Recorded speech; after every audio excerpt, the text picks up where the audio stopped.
جب ہم پہاڑی سلسلوں پر نظر دوڑاتے ہیں تو کچھ پہاڑ ہمیں چھوٹے اور کچھ بڑے نظر آتے ہیں۔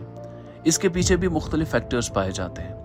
مثال کے طور پر ٹیکٹونک پلیٹس کا پریشر کہ وہ کتنی طاقت کے ساتھ ایک دوسرے کے ساتھ ٹکرا رہی ہیں۔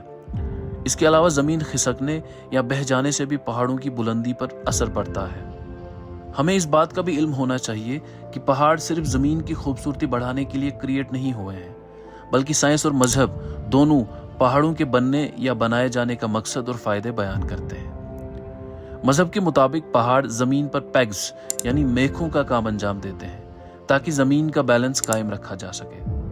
سائنس مذہب کی اس بات سے اتفاق کرتے ہوئے پہاڑوں کے بننے کے کچھ اور مقاصد اور فائدے بیان کرتی ہے۔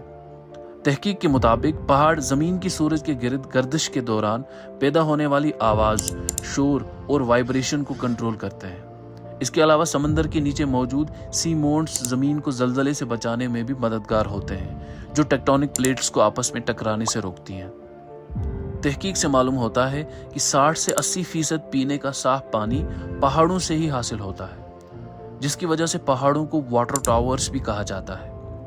یہ پانی پینے کے علاوہ اریگیشن میں بھی استعمال ہوتا ہے، جس سے اربوں افراد کی خوراک تیار کی جاتی ہے۔ ساتھ ہی پہاڑ بائیو ڈائیورسٹی، ٹورزم اور انسانوں کی آباد کاری یعنی ہیومن سیٹلمنٹ کے علاوہ ہواؤں کا رخ متعین کرنے اور بہت سے ممالک کو ایک دوسرے کے حملوں سے بچائے رکھنے میں بھی اہم کردار ادا کرتے ہیں۔ پہاڑوں میں ہمیں گھنے گھنے جنگلات بھی دیکھنے کو ملتے ہیں، لیکن بہت سے پہاڑ یا پہاڑی سلسلے ایسے بھی ہیں جہاں پر درختوں کا نام و نشان تک نہیں پایا جاتا۔ سائنس جب اس ٹاپک پر تحقیق کرتی ہے تو معلوم ہوتا ہے کہ پودوں اور درختوں کو جنم لینے اور بڑا ہونے کے لیے ایک خاص قسم کے ماحول کی ضرورت ہوتی ہے، جو پہاڑوں پر ایک مخصوص بلندی کے بعد موجود نہیں ہوتا۔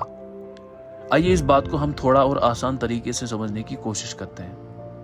درختوں کو فوٹو سنتھیسس کے لیے آکسیجن کی ضرورت ہوتی ہے، لہٰذا جتنی بلندی ہوگی آکسیجن کی کوانٹٹی اتنی ہی کم ہوگی، اور ایسے میں درخت کا زندہ رہ پانا مشکل ہوتا ہے، جس کی وجہ سے زیادہ اونچائی والے پہاڑوں پر درخت نہیں پائے جاتے۔ اس کے علاوہ مٹی کا سوٹیبل ہونا، ٹیمپریچر کا سوٹیبل ہونا، نیوٹرینٹس، سوائل موئسچر اور دیگر بہت سے فیکٹرز کا درخت کے حق میں ہونا ضروری ہے۔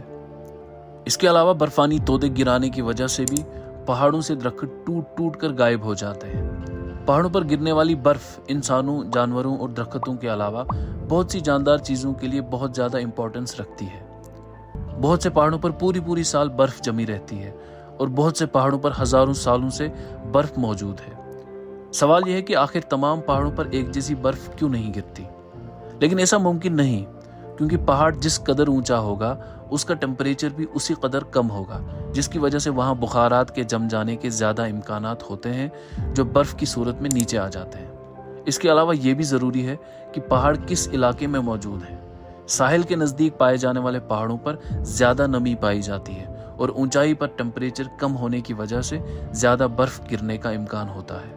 پہاڑ پر گرنے والی برف کتنے وقت تک اس پر موجود رہے گی، اس کا تعلق بھی پہاڑ کی بلندی کے علاوہ اس بات سے جڑا ہوا ہے کہ وہ دنیا کے کس حصے میں موجود ہے۔ تمام پہاڑوں پر پورا سال برف نہیں رہتی اور نہ ہی تمام پہاڑوں پر برف پڑتی ہے۔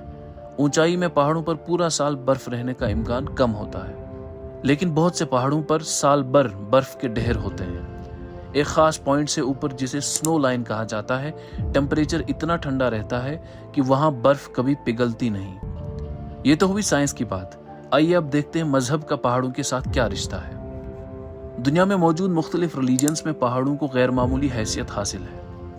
ہمالیہ کے پہاڑ ہندو اور بدھ مذہب کے ماننے والوں کے لیے ریلیجیس امپورٹنس رکھتے ہیں۔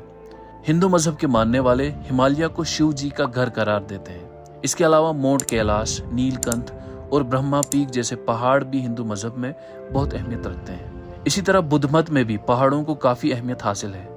مانا جاتا ہے کہ بدھ مت کے بانی گوتم بدھ نے بذات خود کاٹھمنڈو شہر کا دورہ کیا تھا۔ یہ شہر نیپال کی موجودہ راجدھانی ہے اور ہمالیہ کے پہاڑی سلسلے میں واقع ہے۔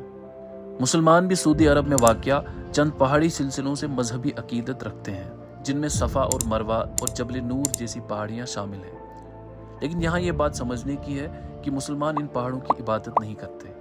ان سب باتوں سے ہمیں یہ معلوم ہوتا ہے کہ پہاڑ سائنسی اعتبار سے جس قدر اہمیت کے حامل ہیں، مذہبی اعتبار سے بھی وہ اتنی ہی عقیدت اور اہمیت رکھتے ہیں۔ اس ویڈیو کو شروع سے آخر دیکھنے کے بعد آپ کو اس بات کا اندازہ ہوا ہوگا کہ پہاڑ ہمارے لیے کس قدر امپورٹنٹ ہے۔ امید کرتے ہیں یہ ویڈیو آپ کے لیے فائدہ مند ثابت ہوئی ہوگی اور اس سے ضرور آپ کے علم میں اضافہ ہوا ہوگا۔